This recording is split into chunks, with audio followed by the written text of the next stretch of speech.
Hello and welcome to the Primetime News on Joy News TV on Multi TV. My name is Matilda Nyakwa Dennis. Now, coming up in the bulletin, the much anticipated Right to Information Bill and the bill on capital punishment may not be on the agenda of the said Parliament, which resumed sitting on Tuesday. We'll tell you why. Owners of brothels demolished in Tema New Town insist they were guest houses and not brothels. Over 200 children hang on for their dear lives at the Cardiothoracic Center of the Kolebu Teaching Hospital as they are unable to foot the bill for their treatment. President Mahama successfully renegotiates a deal for Ghana to assess Japanese grants which was suspended when the country went HIPIC. And elsewhere in Africa, the International Criminal Court has rejected Libya's request to try Saif el-Salam, son of Libya's late President Gaddafi.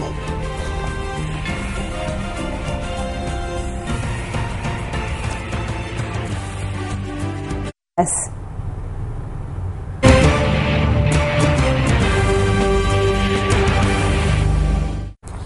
Now, in our first story, the National Petroleum Authority has announced a review of the prices of petroleum products which are to take effect from tomorrow, June 1st, 2013.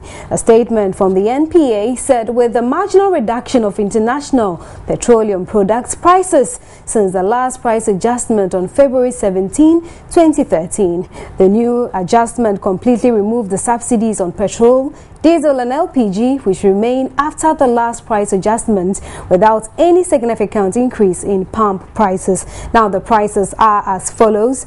Premium previously was going for 204.96 and from effective June 1, 2013, 211.11. Kerosene 104.65 and it will be 104.65. LPG 194.85 and it will increase to 200.00, and then premix 54.27 to 54.27. Gas oil was previously 206.83 and will increase to 211.11. Information gathered by Joy News correspondent in Parliament indicated the Right to Information Bill might not be looked at in the second meeting of the first session of this Parliament. Joy News also gathered that capital punishment might also be dropped. Emmanuel Lanta, my colleague, has the rest of the story. My checks from the Table's office indicated the Right to Information Bill and capital punishment have been left out of the draft program for the second meeting. The two bills were laid before the House in the previous Parliament but expired with the dissolution of the 5th Parliament earlier this year.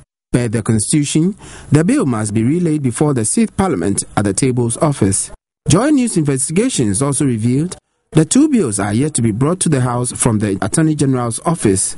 Even though they are not in the draft program, it can still be added to the list of bills to be considered by the House if they are submitted to the House by the AG's office before the draft program is made official.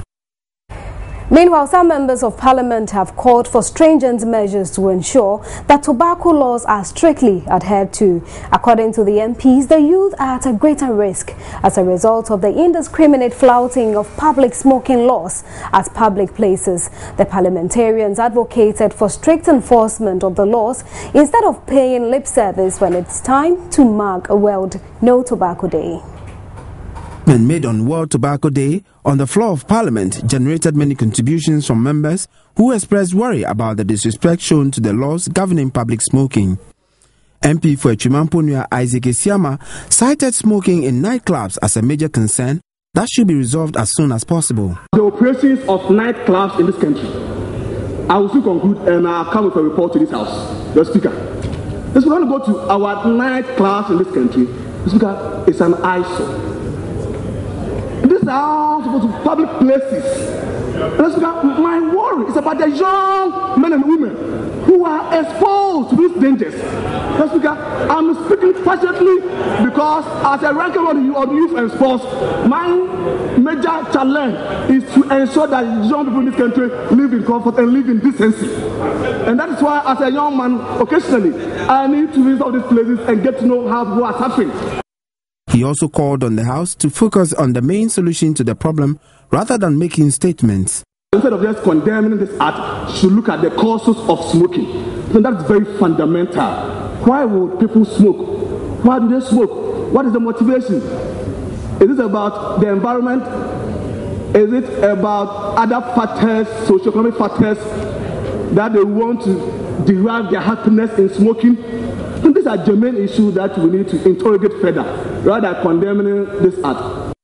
MP for Keta Richard Kwashiga was concerned about the sponsorship of beauty pageants instead of channeling the money to resolving the pressing issues which puts the youth at risk. Young people in our secondary schools are unable to get a fraction of the monies that are spent in promoting beauty pageants in this country. Mr. Speaker, I think we can actually do a lot more, as it were, to make the law that was passed, that is no smoking in public places, very significant.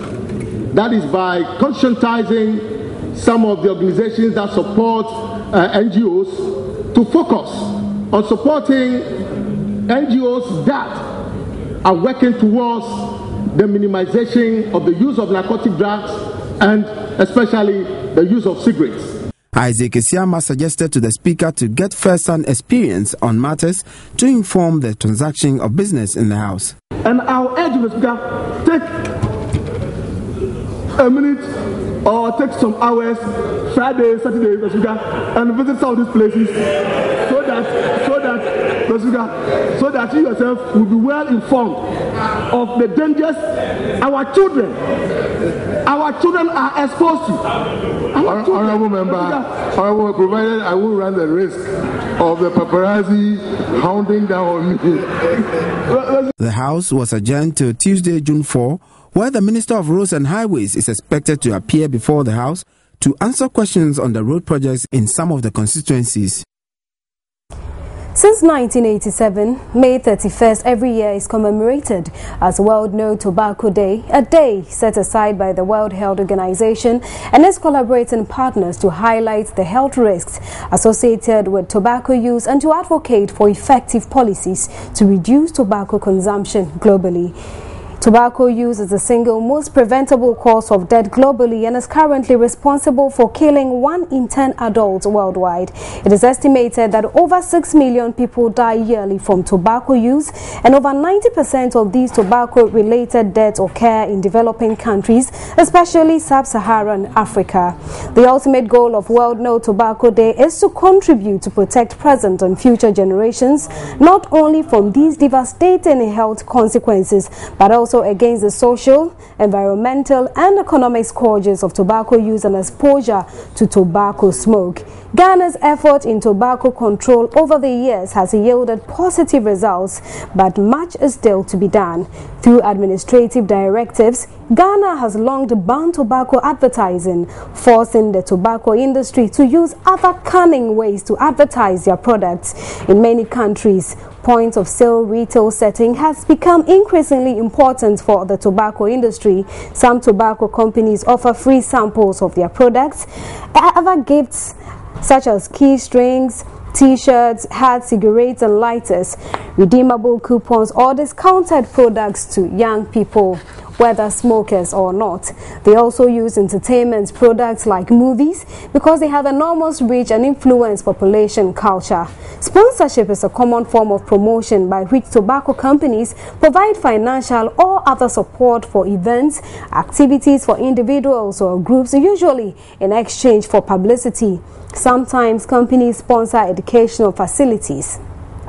The theme for the 2013 World No Tobacco Day is Ban Tobacco Advertising, Promotion and Sponsorship.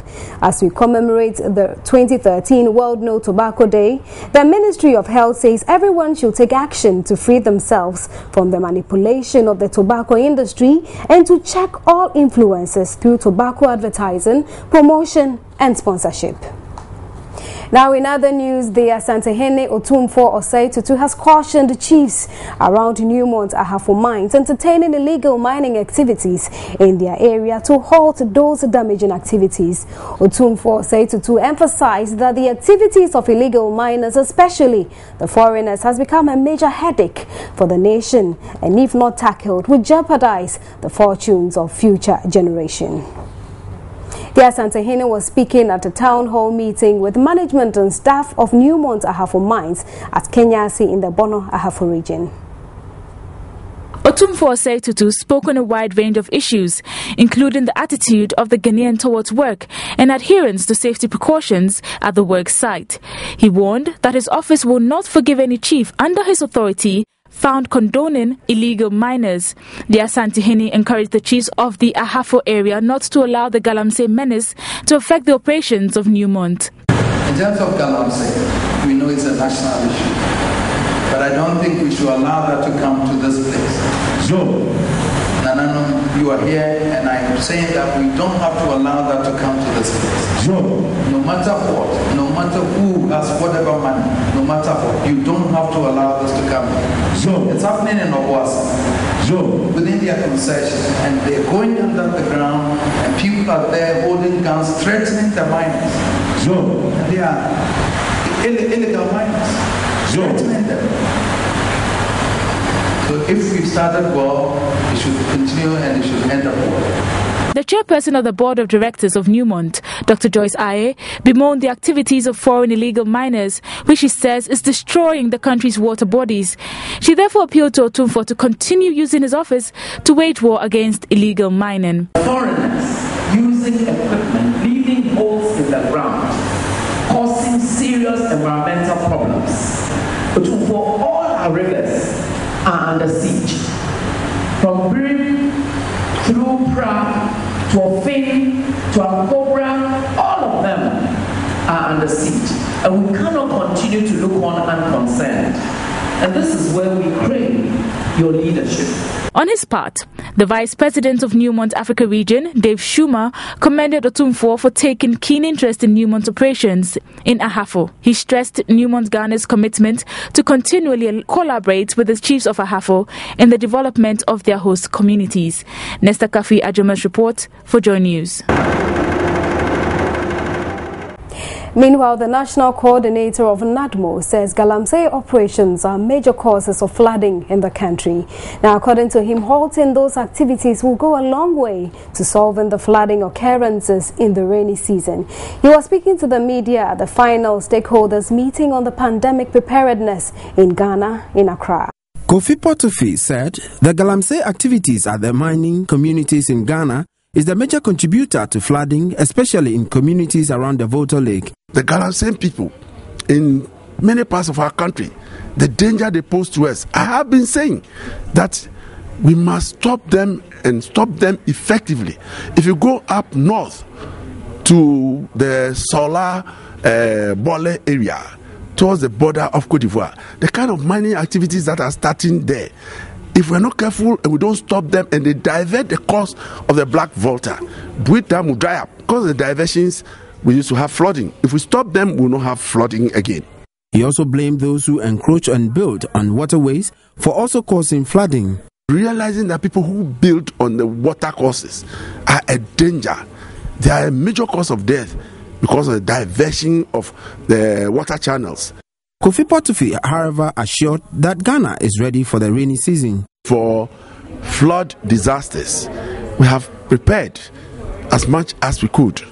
And you can see that 3 days ago, when it rained almost the whole day, because of the cleanups that we have done, the clearing of the drains, the desilting we have done, so much water has run into the Kole Lagoon. We have very few reports. We're not seen running around in our emergency vehicles and so on, although there were few. But you see, no matter how much we prepare for the floods, the human habits, the bad habits must be discouraged. Contrary to the claim by some individuals that NADMO lacked the expertise to tackle numerous disasters across the country, the national coordinator thinks otherwise. And they come on the news and say, NADMO doesn't have the expertise. All the people assembled here are working for NADMU. They're working for this country. Our business is to coordinate the expertise. And that one we are doing very well. I'm very sure about that one. You know, when a person says that we don't have the expertise because we are not charging Burkina Faso for the water spillage that drowns our people and inundates our country, you know, it becomes political. He said their major challenge is funds and therefore encourage individuals and the private sector to partner the organization to tackle the challenge through prevention and education. Now, owners of brothels demolished at Temanu town contend they were just operating houses for visitors who had no place to stay. We're taking a short break. We'll be right back with the details.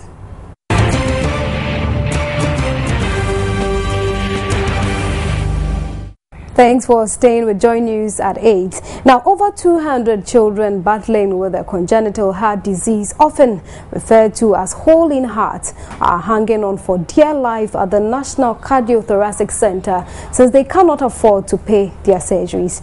Now, according to a senior resident at the Cardio Center, at least 4 babies report to the center with the condition or are diagnosed to have the condition weekly. Authorities at the center are therefore appealing to corporate institutions to come to the aid of the children to help save their lives. At least 6,000 children are born each year with congenital heart diseases. The condition, which is often referred to as hole in heart, is a major defect babies suffer from at birth. Sufferers usually have an abnormal hole created in one of the 4 rooms of the heart, which affects its normal functioning. Some of the symptoms of hole in heart include children having difficulty in swallowing food, tiredness, swollen legs, and coughing. In an interview with senior resident of the center, Dr. Innocent Kwashi Zamali, he said the number of newborn babies diagnosed with the condition is on the ascendancy, yet a majority of them are yet to undergo surgery as their families are unable to cater for the cost involved. On a weekly basis, we see at least 3 to 4 new babies with some heart problem, at least 3 to 4 every week. We have over 200 children who need surgery and unfortunately do not have the money to pay for them. So we are urging people, individuals, corporate bodies who have the means to help these children to come forward to our center. We'll provide you with the names, get in contact with the families and the children, and once you can help with something little, it will be well accepted. Michael Finn, a 1-year-old boy, is one of the lucky children who has been supported by the Volta River Authority with 10,000 Ghana cedis for treatment of his condition. His surgery actually cost 28,000 Ghana cedis. Each year we give the Ghana Heart Foundation some amount of money to support them in carrying out their operations. The child that we are supporting, Michael Finn, hails from Abuesi near Abuaze, where we operate with our thermal plants. We were very glad to learn that the Ghana Heart Foundation is prepared to support this child with 50% of the cost of the operation, which is about 14,000 Ghana cedis. Michael's parents, Kwame Afol and Ophelia, were grateful for the kind gesture done them by VRA. Meanwhile, Dr. Zamali says women should take notice of the following habits to prevent their babies from developing their condition. A mother is advised to avoid smoking and drinking during pregnancy because it's been known that some of this may cause the children to have hole in heart. Once you are pregnant, you advise, you see your doctor regularly so that when these infections are present, they are detected and then treated so that your baby would not suffer from the end results of that. Now, in other news, the presidency has announced that President Mahama has successfully renegotiated Japan's assistance to Ghana through the JICA project. According to the Deputy Minister of Information and Media Relations, Mutala Mohammed, Japan has agreed to reinstate its yen assistance to Ghana. The facility was denied the country when it went HIPIC. Before the announcement, the Deputy Minister re-emphasized government's non-interference position in the work of the PURC over concerns about a possible utility tariff adjustment. He said the PURC is the only authority to propose tariff adjustment, and as a major stakeholder, government will only confer with the mandated regulatory body on its resolution. Highlighting aspects of the TICAD conference, Murtala Mohammed indicated the president's success in the negotiations with Japan. I am proud to announce that the Japanese government has agreed, in fact, before even the TICAD conference begins, has actually agreed, and that preparatory work would commence to reinstate, if you like, to restore, if you like, the yen agreement. We stand to benefit a lot, just as we benefited from that facility, and it is elating to announce that yes, it has been agreed. Murtala also spoke about government's plan in making internet services accessible to every part of the country to enhance service delivery, education, and facilitate the work of those in the rural communities. That there is a launch of 780 kilometer, fiber optic in northern part of the country, and the purpose of it is to link, if you like, Ho and Boku. You look at the stretch, and invariably, if you are linking Ho and Boku, and from Yendi to Tamale, is virtually linking southern part of the country and northern part of the country. And I also indicated that it is to provide such services for about 120 communities and towns. Away from the presidency, a research by a non-profit organization, Felix Fitness Foundation, in some coastal communities in Accra, Teshi and Labadi, has shown that from last year till now, 300 people have been reported dead by drowning. This includes drowning in the beach, swimming pool, and manhole. In 2004, the World Health Organization estimated that 388,000 people died from drowning, making drowning a major public health problem worldwide. Drowning is the third leading cause of unintentional injury-related death worldwide, accounting for 7% of all injury-related deaths, with children under 5 years of age having the highest drowning mortality rate worldwide. In Ghana, findings from Kolebu Teaching Hospital postmortem data on adolescents in 2010 showed that drowning and road traffic accidents are the leading causes of injury-related mortality. Felix Fitness Foundation, a non-profit organization, in a recent research has showed that more people are dying through drowning, and that is left unreported. Now, we also discovered that the people that drown are mostly those that come out of they come to the beach outside the community. They don't know anything about the water, and they go into the water and they drown. There is no lifeguard on most of the beaches around Accra, Teshi we are seeing, and most of the lifeguards around the swimming pool. We also discovered from our interaction that most of them are not even qualified. They are pool maintenance people that are meant to do lifeguarding. These are not called for. This is not right. With the alarming rates of death through drowning left unreported, TIGO, in collaboration with Felix Fitness Foundation, has created awareness about drowning to save the lives of people, especially children in these coastal communities. They engaged the Victorian Preparatory School and surrounding schools on an educational campaign dubbed Drowning Prevention Amongst Children. Deborah Tayo Akakbo is a CSR manager of Millicom Ghana Limited. These children live along the water areas, and they have a higher rate of drowning and not being alive. But if we say we want to nurture youth potential, we want to ensure that the children are alive to enable them nurture those potentials. You understand? Because today they've exhibited it to us that the effort of Felix Fitness has not been in vain. They've done exercises here that has shown us that they've really understood what they have been taught. And from what they have learned, they can also go and disseminate that information to their family members. And together, in the long run, we are all doing what? Ensuring that there is drowning prevention wherever we are.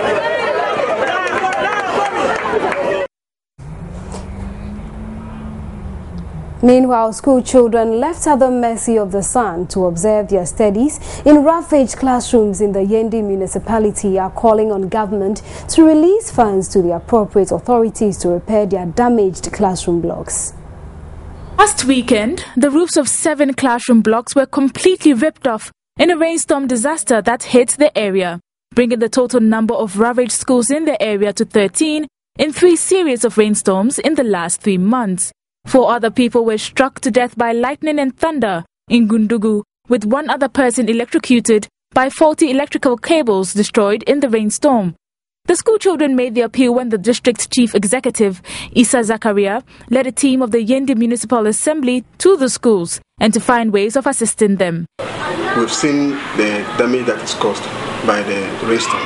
Management will have to sit down and then collaborate with NADMO and see how best we can tackle that problem.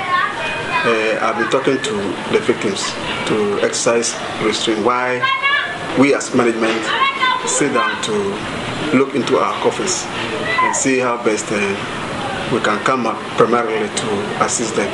Yendi Municipal Chief Executive Issa Zakaria, in an interview with Joy News, assured the school children that the assembly is working very hard to get resources to fix the classroom blocks within 2 weeks. Some of these schools will be used as exam centers, and so therefore management will have to meet immediately and see how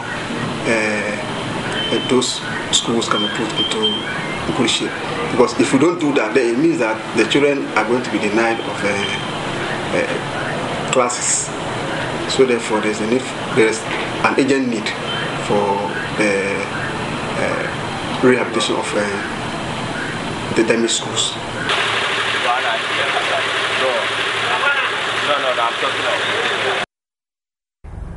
Action Aid Ghana, a non-governmental organization dedicated to improving the performance of girls in school, has held a national conversation on its annual Girls Camp in Accra. The conversation is to help organizers develop lessons for effective collaboration to increase the impact on girls during the 10-day camp.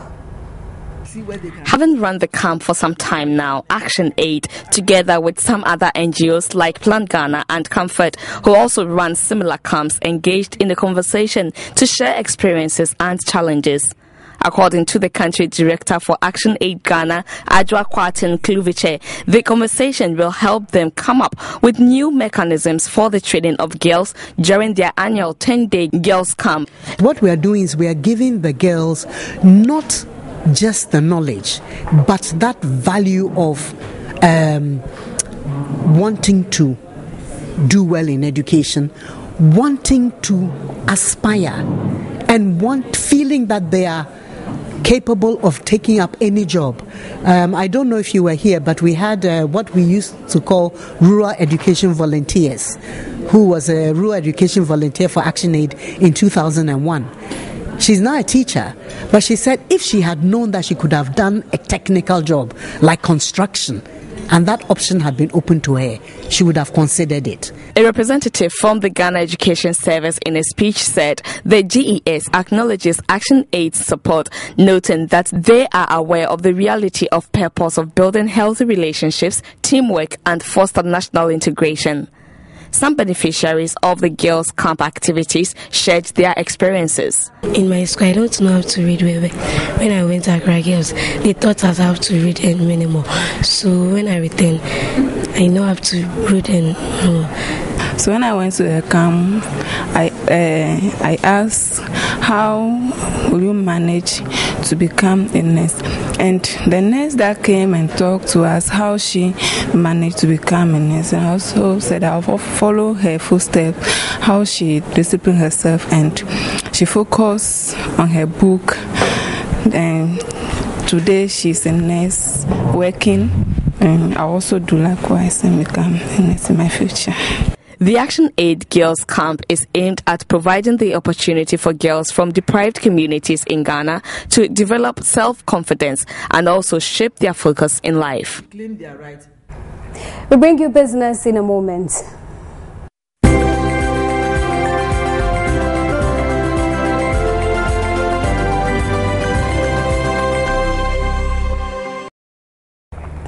Owners of brothels demolished at Tema New Town contend they were just operating guest houses for visitors who had no place to stay. But the Ministry of Gender and Social Protection insists they were brothels as the attention was drawn to them by traditional authorities in the area. The ministry is, however, urging local government authorities to report all brothel homes habitating prostitutes and children underage. Abonko, a suburb of Tema New Town, is said to be a hub for brothels. Brothel operations are considered illegal as they infringe on the Criminal Offences Act and the Children's Act.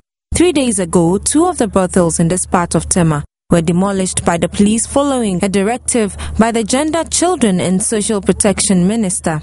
The homes are said to have created avenues for children to venture into prostitution, theft and other social vices. But operators of the brothels insist they are not guilty of child prostitution, claiming they only use the structures as lodging places for visitors. The land of traditional council, that was 2018.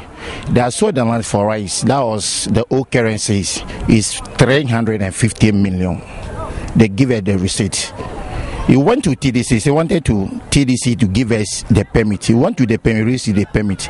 So by 2011, where the late environmental people came here, said they brought the same demolition. Yeah, it's a demolition case they brought. I said, oh, let's show hold on, because here there's no any activities going on here. What they used to do, the fishmongers, they put a smoking the fish, and the fishermen, they used to come and lodge here. After the daytime, they go. That's what we are doing here. They will have a drinking spot to you to say drink those things. So you demolish, but later one, if there is something like that, you invite the two parties. Oh, my people, I need people. You see, sit. What we are doing here is no good. You people to stop. So it didn't tell anything, just demolish a place like that. So, according to them, the large number of visitors they receive every night is due to the competitive pricing of 1 cedi per night. First quarter 50 pesos. But I see a name no. Once I get to see mosquito net in the momo. Yes, I'm on bed foam, mobile foam in an yapake one. Or bedasso, into Ubemano, and I sample bed and to be us into we are. As I talk near my say dining, dear money panontino, a bear 1 cedi. Almost say maintaining Qualanke to our into my bahaba, but be answer.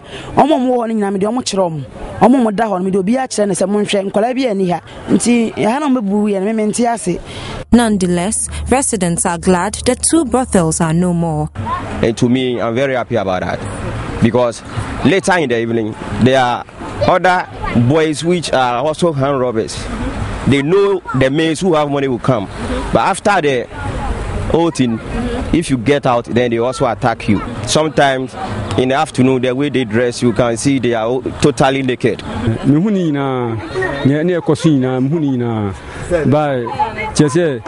Ebia yan kasa yan ma na ade omo ye no ye hunu na ha mu ba sans won oba omo de ewifu no ro ba nti wu na ho kra na obo attack no ma juice ka by force se kan kwan da enyo ha bia wa ha mu ba nam se epo na omo bo no ha nti ma onam ho ma se nsemi na abaso. Minister of Gender, Children and Social Protection, Nano Yelitha, expressed worry about emerging brothels in the country and called on local authorities to report such homes. Yes, we know that in Secondary Takrade there are similar problems, but it's the mandate of the local government authority, and that is why we are urging the local government authorities to take this up, especially because the child panels exist in every assembly. And so these child panels are supposed to protect children.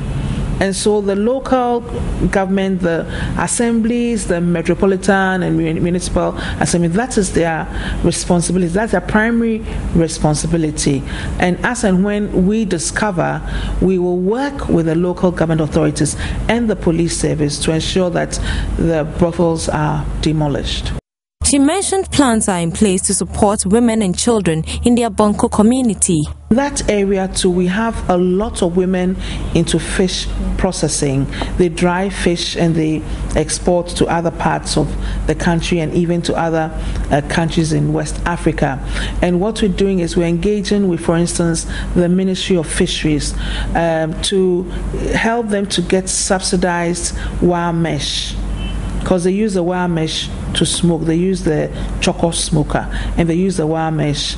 So whereas the fishermen have received subsidies for the outboard motors, the women are still buying the wire mesh at a high cost, and it affects them in terms of the monies that they can get when they sell the fish. So this is something we have undertaken, that we're going to help them so that the same sort of package that the fishermen receive, their wives and those in fish processing also receive. About 5 arrests were made during the exercise, and those arrested are yet to be prosecuted. Mama Africa, another brothel in the community, is also yet to be pulled down. Abigail Adumakwenchi for Joy News. Oil production from the Chenebua Enyira in Tumi 10 project is expected to begin in 2016. The lead operators of the Jubilee field, Tullow Oil, announced this in a statement saying the project will give Ghana its second major offshore development. This is coming after government approved the development plan for the offshore project. The project, which is located about 35 miles off the coast of Ghana, is expected to produce about 80,000 barrels of oil per day at its peak.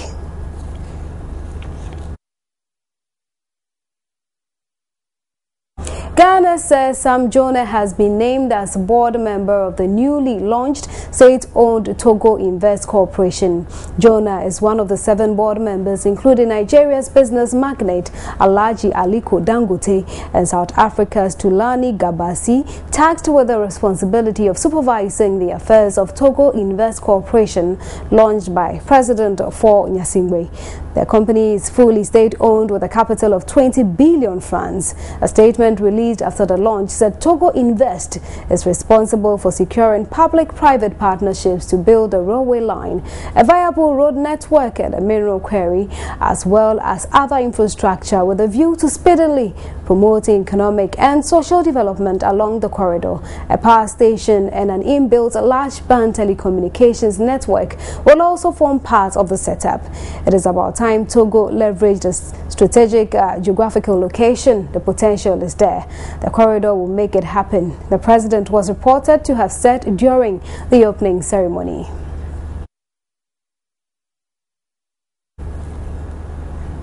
That's all for business.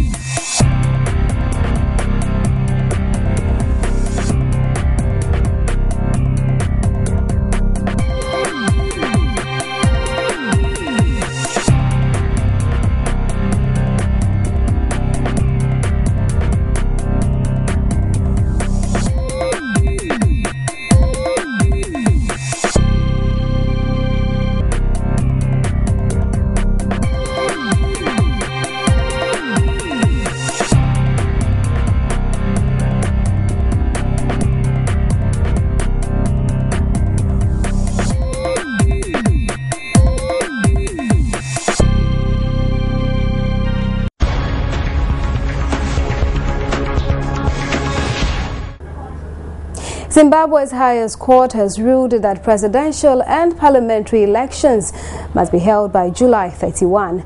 The Constitutional Court has therefore asked President Robert Mugabe to set a date as soon as possible. Mugabe of the ZANU-PF party is likely to face MDC leader Morgan Tsvangirai in the presidential poll. Tsvangirai has been serving as Mugabe's prime minister in a factious coalition government since disputed elections in 2008. Last week, a new constitution backed by the main parties and approved in a referendum in March was signed into law. The Movement for Democratic Change, MDC, had called for the elections to be held later this year so that changes in the new constitution could be implemented. Mugabe, who has been in power since 1980, had argued for an early vote. The coalition government has helped end the hyperinflation that saw Zimbabwe's economy collapse. The International Criminal Court's trial chamber has rejected Libya's request to try the son of the late Libyan leader Muammar Gaddafi, Saif al-Islam. Saif has been indicted by the ICC on war crime charges relating to the 2011 uprising which toppled his father. He remains in custody of a local militia which captured him in the late 2011 and is not in official state custody. This and other challenges meant Libya was not ready to host the trial, the pre-trial chamber's judges said. In a statement, the judges at The Hague recognized Libya's significant efforts to rebuild institutions and to restore the rule of law. However, Libya continued to face substantial difficulties in exercising fully its judicial powers across the entire territory. In other international news, the US and Germany have called on Russia not to supply Syria's military with an advanced missile system they say could prolong the conflict there. US Secretary of State John Kerry said the delivery of Russian weaponry would have a profoundly negative impact and put Israel's security at risk. On that note, we end the international news segment.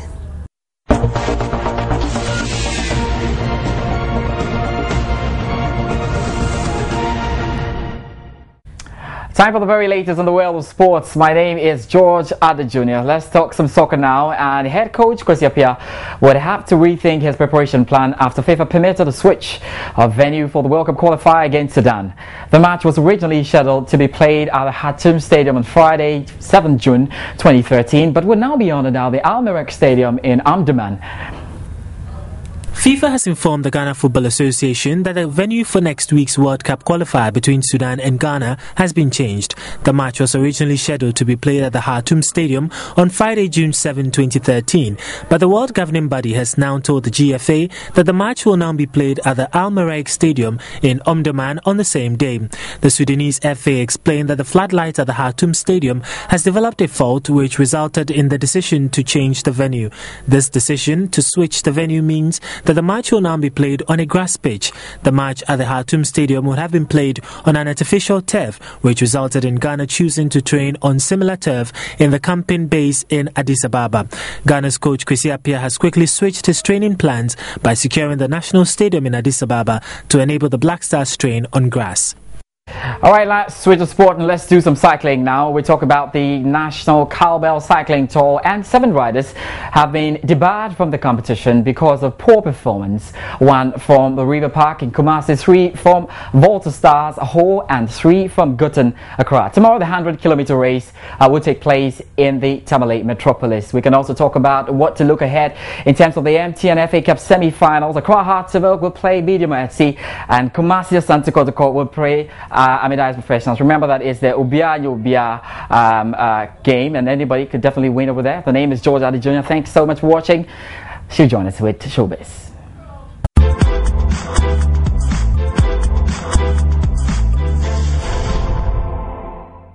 Patrons at the premiere of Uncle Ebo White's latest play, What's My Name, did have a swell time. The hilarious comedy revolves around the worker Dennis, whose wit often lands him in trouble, but at the same time saves him from falling deeper in trouble. Hi, my name is Dennis Moore with Africa Watch International. Am I speaking with Mr. Tabiu Lai? Right, Mr. Lai, as I said, my name is Dennis Moore with Africa Watch International. Are you okay, you know? Listen, we are... After the production of thrilling shows like Everyone Has a Secret, Caught in the Act, Trials of the Ghanaian, Don't Mess with a Woman, and Different Shades of Women, playwright Uncle Ebo White and his Roverman Productions are at it again, and this time around with a play entitled What's My Name? Abna, tell me, so how do you expect to get a man with this behavior of yours? When you say get a man, do you mean a boyfriend, a husband, or a husband? I mean a man to marry. Hey. But when you say marriage, do you mean customary marriage? Marriage is not Islamic marriage. Abna, do you do this to everyone? And when you say, the play What's My Name tells the tale of Dennis, who loves caught in trouble and using his wit to outsmart everyone.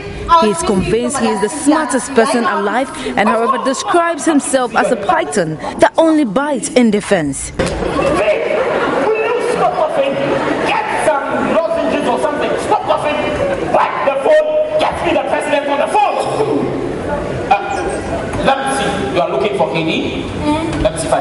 house for you.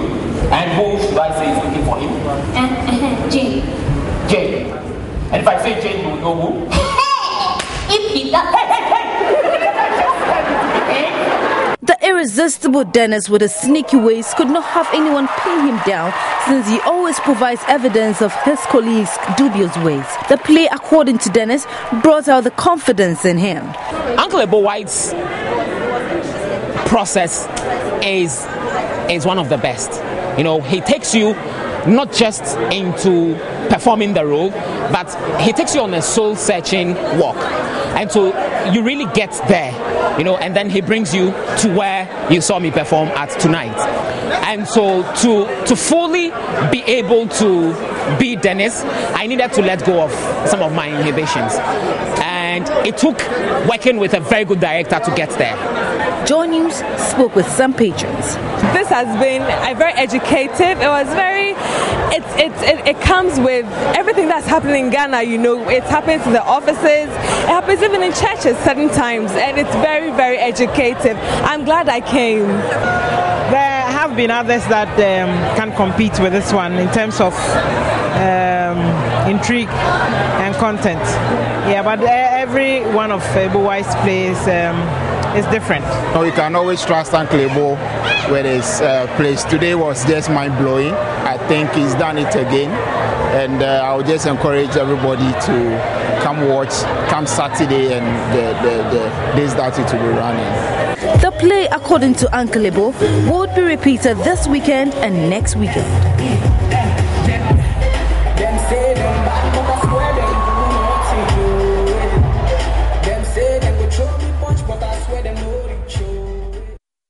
Well, my name is Matilda Nyakwa Dennis, and that is how we end the bulletin. Before we go, like we always do, let's quickly recap the stories that made headlines. The much anticipated right to information bill and the bill on capital punishment may not be on the agenda of the State Parliament, which resumed sitting on Tuesday. Owners of brothels demolished in Tema Town insist they were guest houses and not brothels. Over 200 children hang on for their dear lives at the cardiothoracic center of the Kolebu Teaching Hospital as they are unable to foot the bill for their treatment.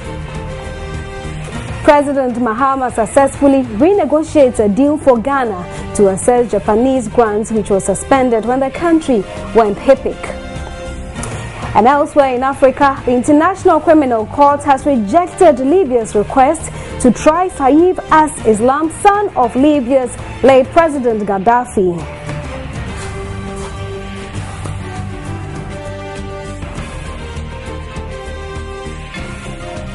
Thank you very much for watching. Up next is PM Express.